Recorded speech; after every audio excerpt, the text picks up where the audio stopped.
Siapa yang memperingati satu Muharram tak pernah dilakukan Nabi, maka perbuatan itu bid'ah. Kalau perbuatan ini bid'ah, maka yang mengundang masuk neraka, yang diundang masuk neraka, dan yang paling panas nerakanya yang ceramah. Orang ini sekarang banyak terjebak pada label nama. Peringatan satu Muharram tak boleh, bid'ah, dolalah, neraka. Buang kata peringatan itu. Apa buat ngaji Muharram, ngaji hijrah. Peringatan Maulid Nabi tak boleh, bid'ah. Oke, nampak kita balehonya besar, ngaji sirah sejarah Nabi. Isinya itu juga. Isinya baca Quran, kata sambutan, pengajian, tanya jawab, selesai. Baik, ini kena satu Muharram ya Ustadz. Peringatan satu Muharram dilarang sampai sejauh mana? Jika satu Muharram dijadikan momentum syiar Islam, apakah dilarang? Misal akan ada acara gebiar Muharram, lalu diadakan lomba-lomba seperti tahfidzul Quran, adzan, cerdas cermat, Quran dan seterusnya. Apakah tidak diperbolehkan? Syukran. Allahu alam, saya bukan mengatakan pendapat saya pribadi ya, bukan masalah pendapat saya pribadi, tapi memang kita harus kembali kepada pendapat umumnya ulama.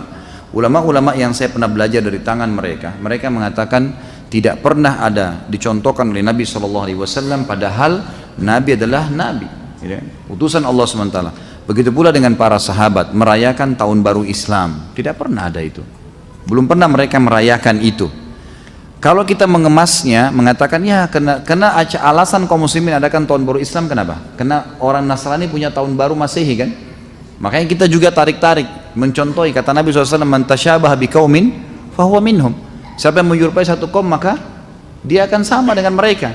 Jadi kita karena merasa begitu, ada acara hari lahirnya Nabi Isa, kita juga buat acara lahirnya Nabi Muhammad SAW, ikut-ikuti mereka. Untuk apa? Untuk apa menambah-nambah nih? Kenapa kita harus merayakan satu Muharram? Apa masalahnya? Apa urusannya gitu? Nggak ada hubungannya dengan syariat kita, gitu. Maaf, jangan tersinggung kalau saya membahasakan begini ya. Karena kita kan di Indonesia, setiap orang katanya punya hak untuk menyampaikan. Saya juga punya hak menyampaikan apa yang saya pelajari kan gitu. Sebagaimana ada orang yang sesat menyampaikan segala macam pendapat yang salah. Kita cuma meminta dalil saja. Kembali kepada kemurnian agama. Permasalahannya adalah belum pernah diriwayatkan Nabi SAW merayakan, kiai dan nurul kita tidak pernah merayakan satu Muharram dengan alasan apapun, lomba kuda kah, lomba manah kah, nggak pernah ada kan? Nggak pernah ada sama sekali. Maka tidak perlu diadakan. Karena kalau anda buka itu, nanti tahun depan rayakan lagi. Nanti dari cerdas cermat pindah ke ini, pindah ke itu. Nanti macam-macam terbumbu-bumbu hilang. Ya kan? Jadi macam-macam, jadi kemana-mana. Nabi SAW tidak pernah rayakan Isra dan Mi'raj. Memang Nabi nggak pernah rayain itu. Coba datangin riwayat deh. Ada nggak pernah Nabi rayain Isra Mi'raj? Memang nggak pernah. Tapi kan itu momentumnya. Kita disuruh buat majelis ilmu, jelasin kepada kaum muslimin. Bukan ditentukan tanggalnya lalu dirayakan. Karena gitu. Jadi memang ini kita hanya mengajak kepada kemurnian syariat. Tapi kalau anda menganggap ya sudahlah saya tetap mau lakukan, ya, itu hak anda, silahkan. Anda mau lakukan silakan saja. Jangan salahin saya tapi karena saya juga punya hak menyampaikan apa yang saya tahu, gitu kan? Dan saya betul-betul bukan mengajari yang salah, cuma mengajak kepada kemurnian agama. Karena itu kalau dibiarkan saudaraku, maka akan banyak embel-embelnya nih, banyak bunganya. Agama kita jelas, terang seperti matahari di siang hari, nggak butuh ditambahin, nggak butuh. Bagaimana tentang perayaan satu Muharram? Apakah ada dalam Islam? Ini nggak ada. Perayaan ini nggak ada. Nggak pernah Rasulullah mengadakan perayaan tahun baru Islam, nggak pernah ada.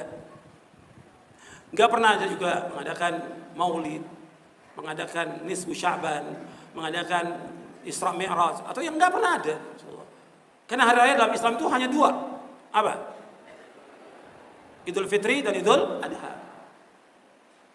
Kata Nabi ketika Nabi datang ke Madinah, orang-orang di Madinah itu punya perayaan, dua perayaan. Nairuz dan Maharajan. Kemudian Nabi bersabda sallallahu alaihi wasallam, Nabi enggak mengikuti mereka. Nabi bersabda kepada persahabatnya, "Innallaha qad abdalakum bihima khairan minhuma Idul Adha wa Idul Fitr." Kata Nabi, sungguhnya Allah telah mengganti dua hari raya itu yang lebih baik dengan dua raya yaitu Idul Adha dan Idul Fitri. Hadis ini sahih diriwayatkan oleh Imam Abu Daud dan yang lainnya. Jadi perayaan di bulan Muharram ini enggak ada. Islam. Dan banyak orang melakukan perayaan di bulan Muharram. Ya, perayaan-perayaan ini sebenarnya nggak boleh kita ikut dan nggak boleh kita merayakannya, tidak boleh. Dan banyak kesyirikan dan bid'ah dilakukan oleh kaum muslimin di bulan Muharram. Seperti saya ambil contoh, ya, keyakinan sebagian orang bahwa bulan Muharram bulan keramat. Ini nggak ada. Ada juga kebalikan lagi mengatakan bahwa bulan Muharram bulan sial. Ini dua-duanya tidak ada dalam Islam. Kemudian juga di antara yang bid'ah lagi yang dilakukan oleh kaum muslimin, peringatan tahun baru Hijriah, 1 Muharram. Ini nggak ada dalam Islam. Nggak ada, sama sekali nggak ada. Kemudian juga menghidupkan malam pertama bulan Muharram dengan ibadah, dengan sholat, dengan zikir tertentu, nggak ada. Kemudian juga mengadakan doa di awal bulan Muharram dan doa di akhir tahun, ini nggak ada. Ini ada yang buat-buat ini. Ya, dibuat-buat doa awal tahun, doa akhir tahun. Disebutkan oleh Syekh Bakar bin Abdullah Abu Zaid, kata beliau, doa-doa seperti ini adalah doa-doa yang tidak ada nasnya, dan ini semuanya perbuatan bid'ah. Kemudian juga ada orang mengadakan sholat Asyura, ini juga sholat 4 rakaat, dikerjakan antara asar dan zuhur 4 rakaat. Ini juga sholat yang bid'ah. Kemudian setelah sholat istighfar 70 kali, ini nggak ada contoh dari Nabi. Dan beberapa lagi perayaan, seperti perayaan dilakukan oleh sebagian orang, seperti orang-orang Syiah mengadakan hari Syuro. Kemudian juga di Indonesia ini juga ada kirab Suro atau yang lainnya. Ini banyak bid'ah. Kalau kita lihat di bulan Muharram ini puluhan bid'ah yang ada. Makanya kita ikut.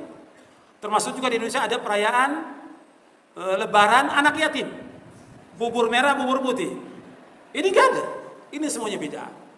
Ya, kalau mau nyantuin anak yatim ya setiap hari, kenapa harus setahun sekali? Dan masih banyak lagi yang lain yang dilakukan di Indonesia.